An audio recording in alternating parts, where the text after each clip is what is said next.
Early season can be a lot of fun. The fish might not be as aggressive, but if you work through your lures and get your patterns right and focus on those right little areas, those pockets of shadows, or use some of the tide to try and find where the bait's moving past, you can still get onto some great bass fishing. What a morning.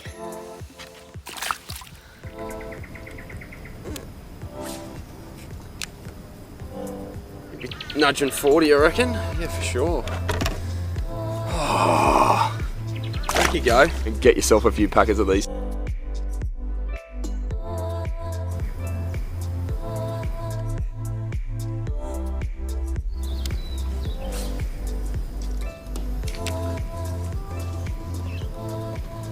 One of the things I'm doing is trying to concentrate on the pressure points a little bit more, and any little deviation in the bank, I'm really trying to target those spots, these little indents and the little points where there's some shadows and then a little bit of cover. The reason being, the bass that are sitting there, they're not moving far, so I've got to try and get right in there, whereas in summer you can cast along a bank no problem and the bass will shoot across the bank 10, 12 feet, no problems to hunt down a lure. But now I'm really focusing on these little points.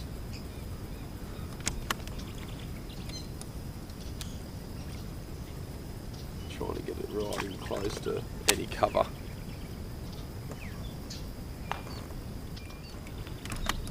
It's amazing to see how much weeds just died off over the winter, like that cool period when it dies back. Just reveals so much of the bank that you can see where they obviously know what's there the whole time, but they're using that weed, whereas now I can get right in amongst it all.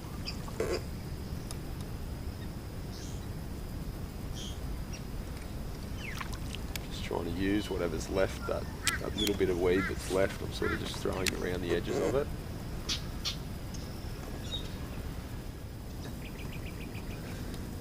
So the setup that I'm using for these things, I've just got 14-pound line on a 2 to 5 kilo 5'6" bait casting rod. This is just like a Shimano Raider, and it's only like a medium action. It's not a heavy action, so there's plenty of give in there for the bass to take off and just not pull the single hook out and pop it.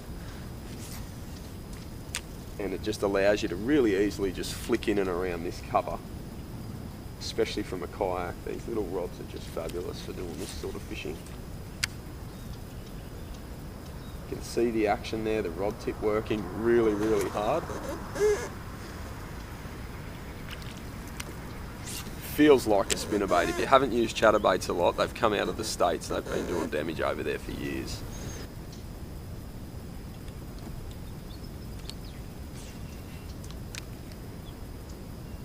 Yep. Oh.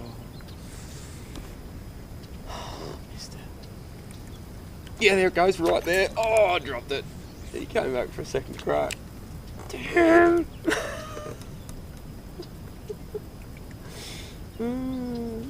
Super casual.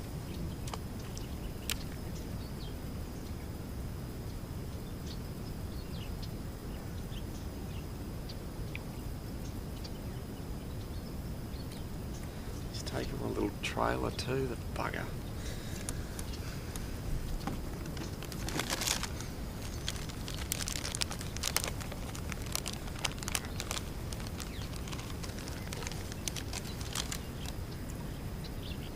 I just lost my trailer, and I'm just going to grab a little bit of the plastic off the corner of this hook packet. Don't drop it. Just cut it up with my little nail scissors. And this plastic, you can use it just to help pin your weedless rigs. So I'm just going to be really careful and push it on. It's pretty hard to get over, even a really sharp hook point. But once you get it over there, like that, that's it, almost there. Once you get it over that hook point, you can just use it to keep your little weedless plastics in place, just up on there. And that way they're not going to be falling down all the time. So on these little finesse hooks, plastics can start to get a little bit loose and then just fall down and not sit properly. So that's the idea behind it. If I sit it like that, it might be able to just hold up there a little bit more, and I'm not going to have to keep readjusting it. That's it. So I've just lost my other ones. I've just thrown on a motor oil Slim Swims.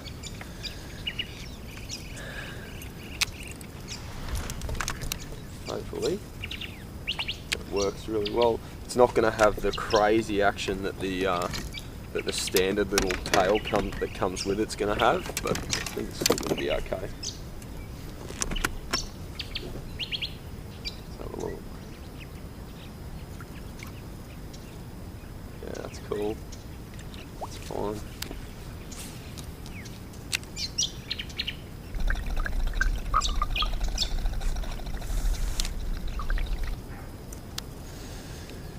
I'm just running along a little bank here. The tide's turned and the water's just starting to rip along the edge here, and I reckon there's probably some bass that are parked up in these little edges here, just sitting just out of the current but pulling up and taking any bait that's on the move past here. So just flicking this little chatterbait in. It's got like a 3/8 of an ounce head on it, and it's allowed me just to really easy just to work it, cast it in, bring it along these edges, and if there's any little indentation or a little shadow pocket, that's an area that I want to hit. The bass are really smart the way that they'll hide out of the road of the current, but park up in a spot where they can just ambush their bait. And I reckon this little crazy chatterbait might just pull a bass out of here. Just bringing it with the current and just hitting these little pockets. I'm only working it really slowly. Hopefully there's a bass along here somewhere.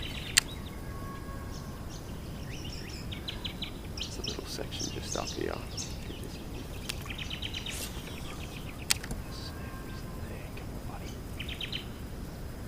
The key is to get it right in tight, so the bass aren't going to move far. So you've literally got to get it right on the edge where the cover meets the surface of the water. And it might only be, 3-4 inches deep there, but when you bring it out, it gives it that chance, that first little bit of action just to call the bass on. And then you're hitting that water that's where there's a drop off and it's sort of 2-3 feet deep. That's where they are. If you're missing your target and you're sort of throwing it a metre out off the bank, by the time the thing's working and the bass are tuned in, it's out of their area. That's what I've found to be the more successful pattern this morning, is to try and annoy the bass. That's what they're taking more aggressively. So that's why this thing's working so well. It gets in their face and really annoys them. You can drop it down into cover. I've got no qualms just stalling this thing and allowing it to go down into the cover because it's weedless.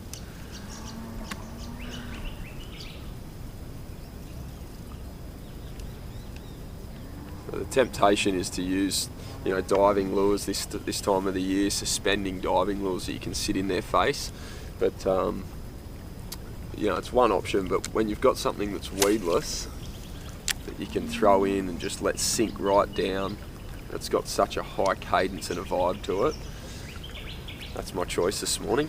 So we'll just see how we go. I'll give it another sort of 15-20 minutes, and if I keep getting bit, we'll just stay on a good thing.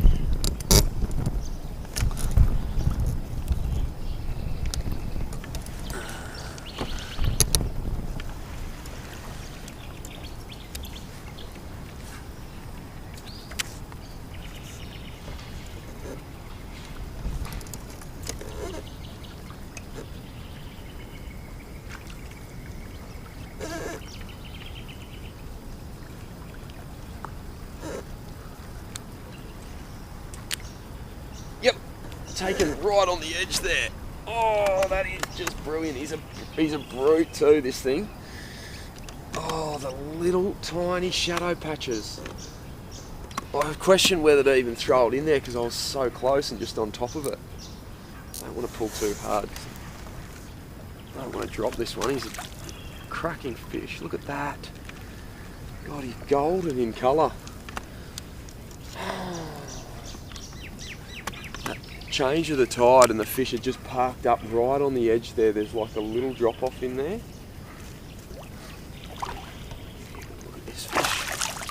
Again, just taking on this little chatterbait. Chatter. Try the comfort lift him. Oh. There you go, look at that. Take a look at this. Can you see what's in there? Look at that. He's just got a fish in there, like a gudgeon or... Man. This is epic.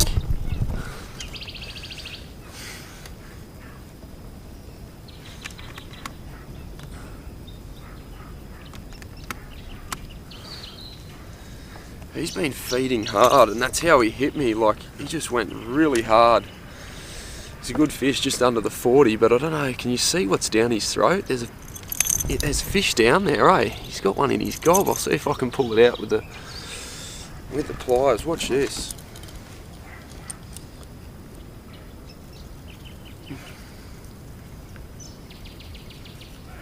Have a look at this. That's what he's after. A little 3-inch. Man.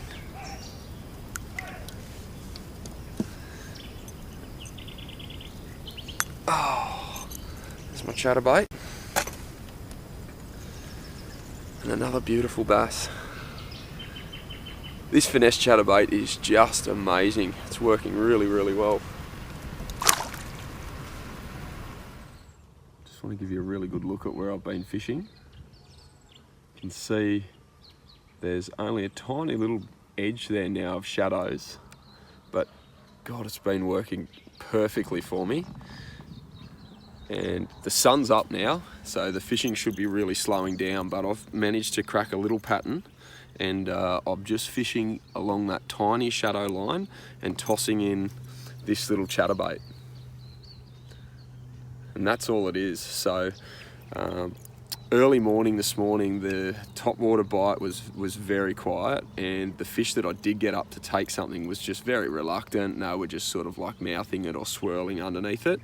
And so I thought it could have been a slow morning, but I went through a couple of lures. I tried skipping some little shad style soft plastics in to get the bite going, and that didn't work. But this little chatterbait, this is a finesse chatterbait by Bass Life, and that big blade at the front there just manages to kind of piss the bass off, but it's a very slow retrieve, so it's working really, really hard in against the bank, and that's what you need. Like early spring bass fishing, you can't retrieve it too fast, and you need to be right in front of the bass's face, even more so in summer, because they're not going to chase anything down.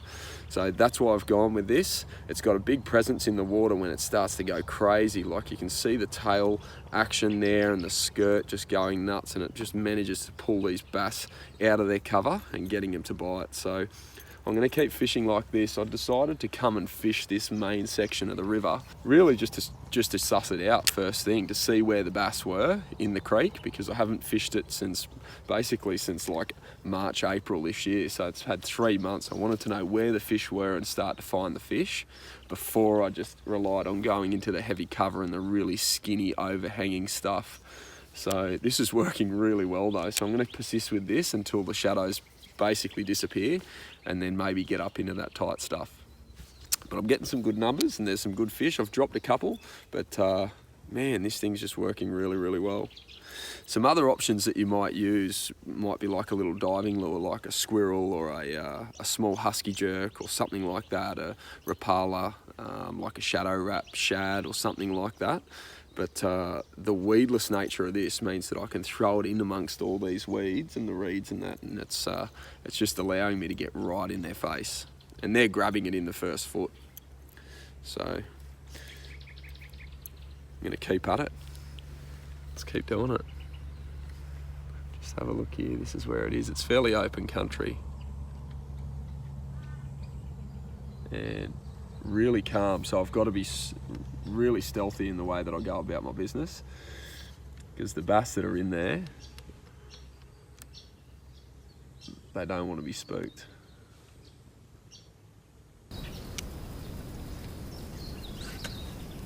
Oh, there's a hit.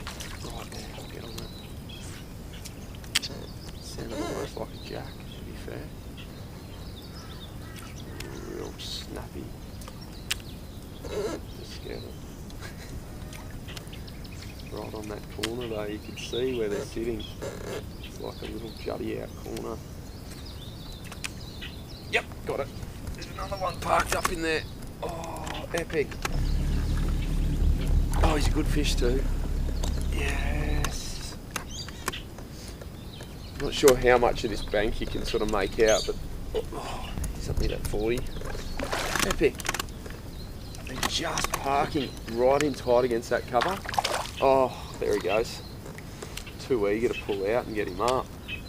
They're right in close. Man, this is fun with this little chatterbait. Like, this thing is just dynamite. And I can cast it right into the weeds because they're weedless, so there's no problem with getting snagged up. And then just a really slow retrieve out. And the bass are, man, they're hitting it with such aggression. It's great because first thing this morning, like when the bite period should have been really hot and I was fishing surface lures, they were really reluctant to come out and smash anything. So it's just working through those lures to get the bite. I went with skimming some plastics and some little shad style things that just didn't turn them on at all. There was no interest there, and as soon as I got a blade out there, like this chatterbait blade, to throw out enough vibe so it just can turn them on, get them going really aggressive. It just annoys them, that little blade there, and in this light just throws out that little bit of refracted light that can just pull them in. It's just making the session heaps of fun.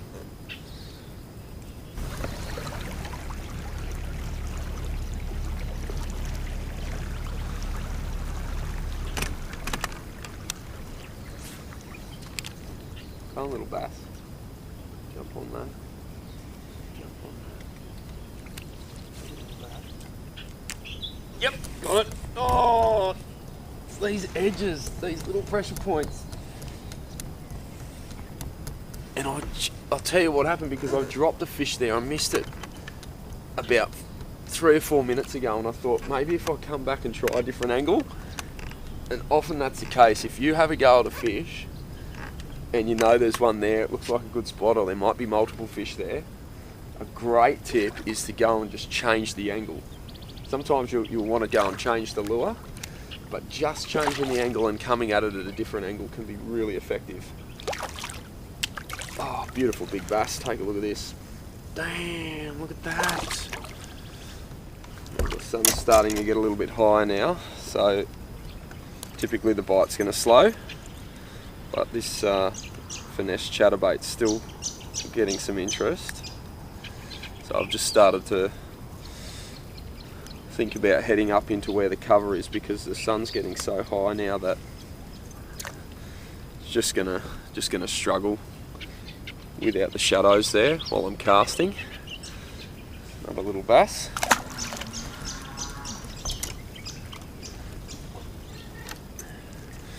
You can see the blade on this thing. Nice big blade which slows it right up and gets it wobbling and just moving crazy in the water, eh? It just gets going, and if you've got a really soft tail on the back of it, like these Z-Mans are super soft, so a soft tail on the back like that just works like so well. It's just all over the place, and it's the kind of thing you want early season, so springtime bass fishing.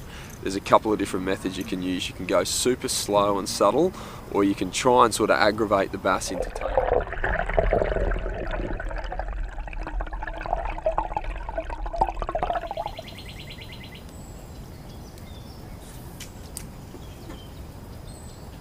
Yep, yes, there we go. Oh, it's a good one too. Come up, buddy, come up. Yeah. I've only been fishing this thing about 5 minutes, I reckon. And it's about 11:30, so middle of the day. This is something special, and I've been wanting to do a review on this for a while now. Let me show you exactly what this is. Oh, come here, buddy. Take a look at that. Take a look at that. This is a swim prawn by Holt Productions, and I've got to give you a really good look at it. What a cracking fish though. Off you go, buddy. These lures, created, designed by James Holt, who's just a weapon on salt and freshwater fishing from the Sunshine Coast, has created a little bit of magic. And you can fish these things weedless. They come with 3 little legs. I've just pulled the front one off to run this one weedless, but I'll give you a look at how they come out of the packet. These things are just dynamite. You might be able to see that there. So they come in a packet that's got the mould just sitting there for them, although they're pretty tough, and the plastic that he used is just, it's great. It sits on the hook really, really well. And these little legs, you can see they've got these little legs just come off at the back there, and they swim just like magic. And when you're bringing this thing through the water, it's astounding. You're just like, oh my God, it's alive. And man, to be able to get a shrimp or a prawn pattern right from a local bloke is just fantastic. And I really think that these might be one of the best, if not the best, shrimp pattern on the market. They are going to catch absolutely everything. They're only a fairly small plastic with a small profile, but you can see those eyes there. He's got some amazing colour schemes. It's really surprising the way that these legs move in the water, and he's just come up with an amazing design. So they're called swim prawns, and like I showed you just before, that's how I pulled that bass there. You can fish them weedless. You just pull off the front set of legs, and then the 2 at the back go crazy. Take a look at the way that it swims through the water. It's nearly midday, but I suppose it's putting these things to the test. So even during the middle of the day, these things can do some damage on some bass. I've seen mangrove jack, trevally, whiting, flathead, brim go after these things. They are going to catch absolutely everything, and it's the nature of those legs that do all the damage. So James Holt, you're going to make a lot of fishermen very happy over the next few years, mate. If you can't get these, then you need to watch his Facebook page, because he does releases on a Friday night. Some Friday nights he'll do a release around 6 o'clock. Get yourself a couple of packets and start throwing them around. Saltwater, freshwater, it doesn't really matter what you're going after. Everything eats a prawn, and everything is eating these swim prawns by Holt Productions. There's going to be a load of ways that people work these things, but the way that I've been using them for bass this morning, I've just got a really lightly weighted weedless worm hook, and you can skip these things in against the bank, so you can just peg them in there and skip them across the surface and then bring them back nice and steady. I use a couple of little pauses just to get it down out of sight, and that's where that bass grabbed me. In and around the shadows for bass and brim, but you're going to be able to catch a load of fish on these things, because their little profile is just going to, it's not going to scare off anything. And trevally, you can work these things really fast and rip them through, and trevally are going to love them. I think that's where James has done really, really well. Is he fishes for trevally a lot up at the Sunshine Coast, and this thing's going to be able to help anglers even from right at the beginning of their lure fishing years. They're going to be able to get onto some great fish with this. Oh, it's just incredible.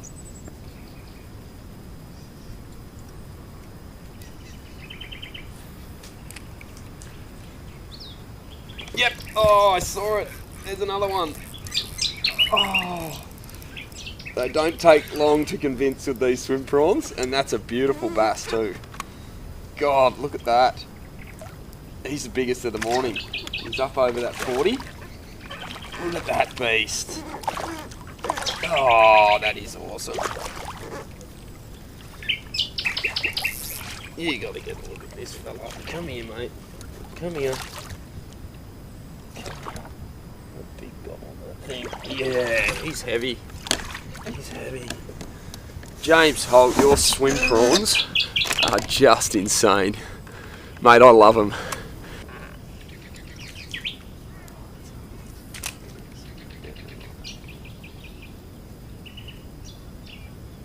Oh, right there. Oh, I missed it. Ended up with it. You might have seen it. He only had about half a metre of action to get this little prawn, but I hooked the bamboo instead of the bass. I'll see if he's back there again. Come on, little bass. Play the game. He wasn't a bad little fish. Let me show you how I like to use this swim prawn from Holt Productions. I'm just skipping it in against cover, and I'm on. Jesus, but I'm tucked in against the cover, it's gonna snap me. Oh, it's a decent fish, and it's running out. This is nuts. It's not the first one. I've been fishing this thing for about half an hour. Caught a few bass already. How's this gonna work? Come off. Is it still even on there? It's still on there. Just caught it on the timber. Bloody hell. I'm gonna snap me rod tip in a second. Stay with me, stay with me, stay with me. Oh, come on, you fish. I'm gonna have to bring it in by hand. Oh, it's gonna snap me off because it's right there. Yeah, it's off. Oh, I got it. Come out and check this out. These little prawns are just ridiculous. He's a decent bass too, look at that. Hang on, I've got to get out of all this muck. God, it's fun to fish in, but come in, have a look at this. Oh. These swim prawns are just nuts. And oh, come here, buddy. What a beauty taken on a swim prawn. It's the middle of the day now, and the sun's high, so I've decided to get in under cover and flick this weedless swim prawn. It's a lot more subtle than the chatterbait, but God, it's doing the trick. I've caught 2 fish now in about 10 minutes. I'm just gonna keep this fishing going. Get this swim prawn out. Oh, what a fish. Off you go, big girl. Right, we're going to wrap things up there. It's been a lot of fun this morning. I've caught probably 12 bass, and most of them were taken on this chatterbait by Bass Life.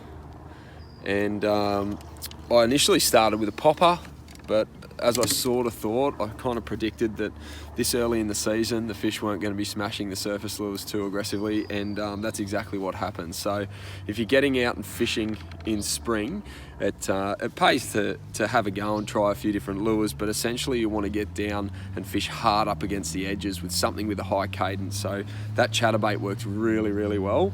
And then that was mainly while there was a little bit of flow and I was bringing it along the edges of the shadows, right up against the grass and the reeds. After that, I changed over to this little swim prawn by Holt Productions, and this just fired straight away. Within about 10 minutes, I'd caught 2 good fish, the best fish of the day, and I got a third one, and then just decided to try a few other lures, and that was the end of it. So if you like this style of video and you've picked up a couple of tips, can you just let me know in the comments below? Or if there's a couple of lures you'd like to see me try in the next couple of weeks, I'll be out here doing a few more of these early season tactics videos, as well as my reviews. So yeah, if I see something in the comments, I'll try and get one and fish it and test it and see how they go. But I hope you're enjoying these videos. There's lots more coming. I'll see you in the next one.